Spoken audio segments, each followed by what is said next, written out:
Muy buenas tardes, Baishapá. Bienvenidos sean a la clase 1 de la unidad 2.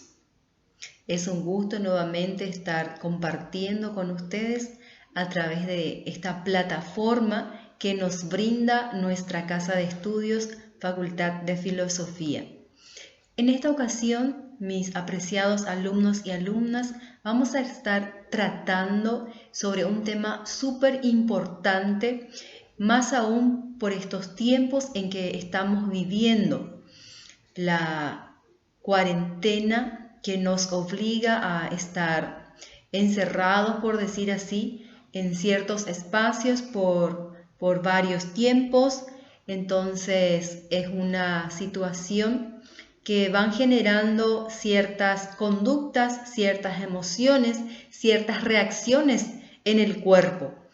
Entonces, apreciados alumnos, hoy quisiera compartir con ustedes sobre la exploración de la salud mental.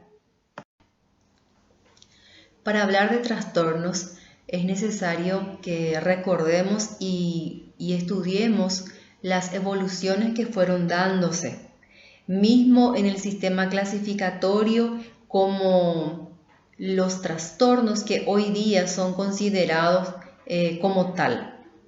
Si nosotros nos remontamos a épocas pasadas, vamos a ver que algunas conductas consideradas anteriormente como trastornos hoy día son apenas conductas que llaman la atención.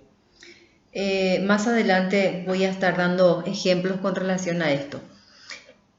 Podemos definir trastorno mental desde el CIE-10, que es uno de los sistemas clasificatorios de las enfermedades mentales.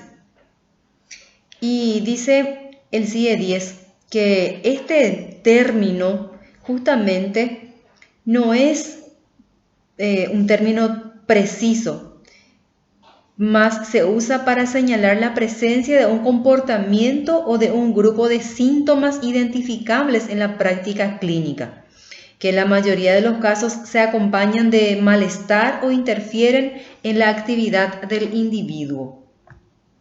También cuando hablamos de trastornos, siempre es importante considerar desde un enfoque biopsicosocial para ir realizando las evaluaciones pertinentes. ¿Qué significa esto? Que desde el modelo biopsicosocial es necesario considerar tres dimensiones: el físico, psicológico y social. Es decir, no podemos verlos desde entidades separadas, independientes, sino integrarlas, porque hoy día hablamos de una evaluación holística. Es decir, no podemos hablar solamente de una evaluación física o solamente una evaluación psíquica, sino estas tres dimensiones es primordial de considerarlos. Cuando hablamos de trastorno, gente, es muy necesario de tener bien clarito qué es la salud mental.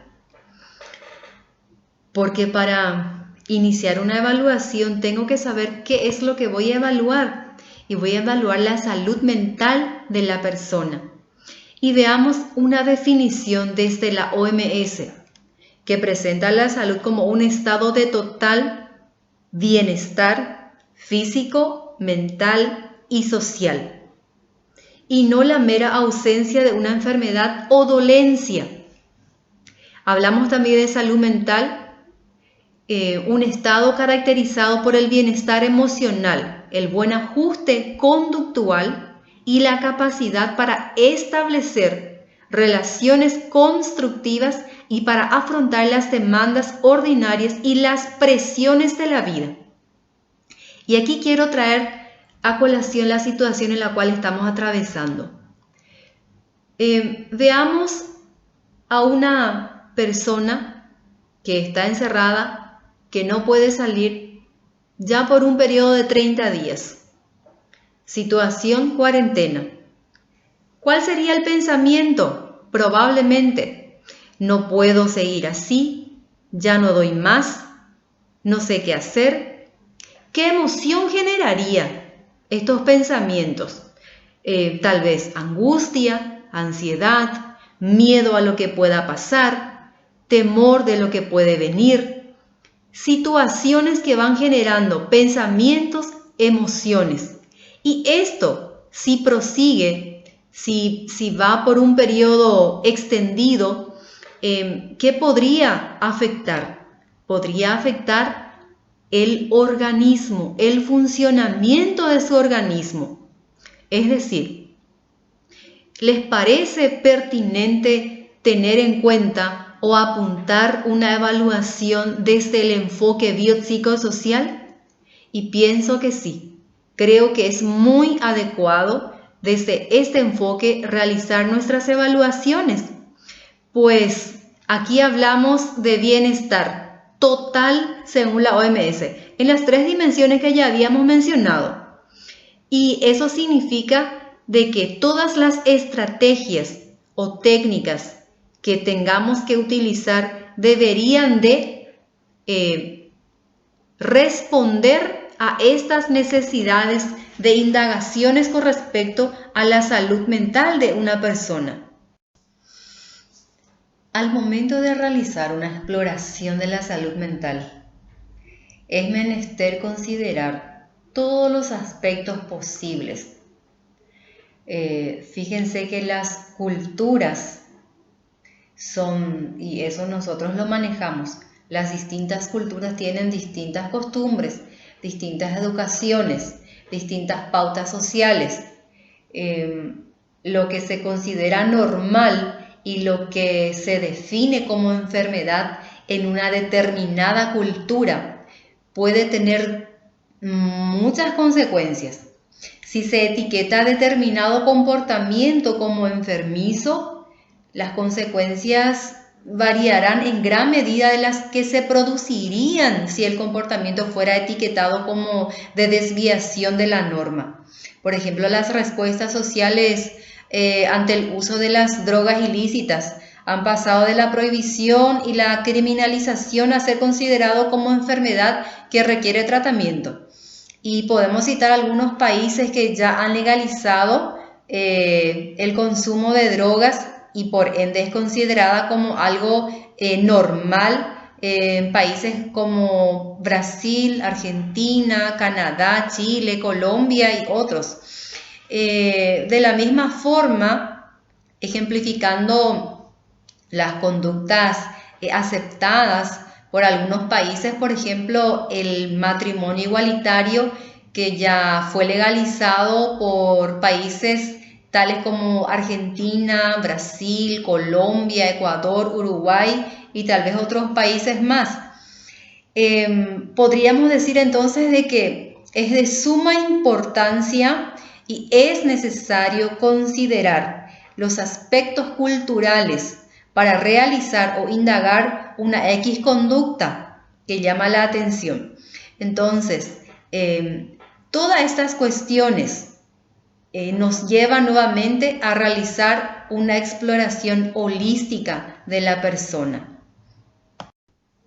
Ante todo esto, no podemos perder la esencia de nuestro trabajo, que es tratar con personas. Esto significa de que no estamos diagnosticando a una persona o a la persona, sino a los síntomas manifestadas, experimentadas por la persona. Veamos las diferencias entre estos dos conceptos, síntoma y síndrome. Síntoma es cuando el paciente verbaliza lo que siente, lo que experimenta, ¿sí? La tristeza, la ansiedad, es lo que el paciente está verbalizando. Síndrome es el conjunto de esos síntomas que lleva al profesional a tomar una decisión con respecto al estado o la condición que se encuentra el paciente. Por ejemplo, un conjunto de síntomas el profesional puede llegar a diagnosticar un trastorno o una enfermedad.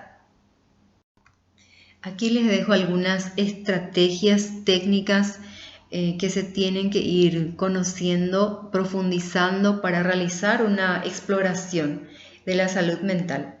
Las entrevistas y otros que lo que quiero aclarar es que todas las técnicas, todas las herramientas que dispongamos deben de ser implementadas acorde a la persona, acorde al caso, acorde a las variables que debemos de conocer y tener en cuenta para realizar una evaluación. Todo esto se van verificando durante el encuadre, en las primeras sesiones, y las técnicas, así como ya les digo, tienen que ser ajustadas a la realidad del paciente.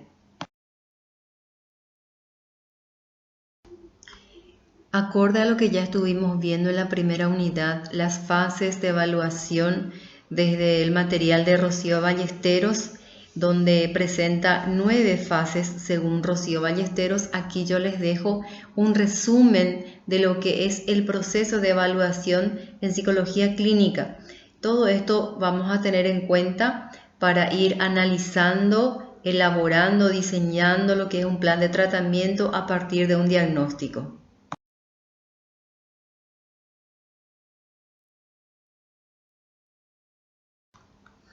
Estaré anexando con este material el ejercitario que van a estar desarrollando a partir de estas informaciones y del caso que estará plasmado en el ejercitario. Entonces les invito a que sigamos realizando actividades que promuevan la salud mental, como por ejemplo los ejercicios físicos, las técnicas de relajación y otras que consideren importante. Les mando un fuerte abrazo a todos.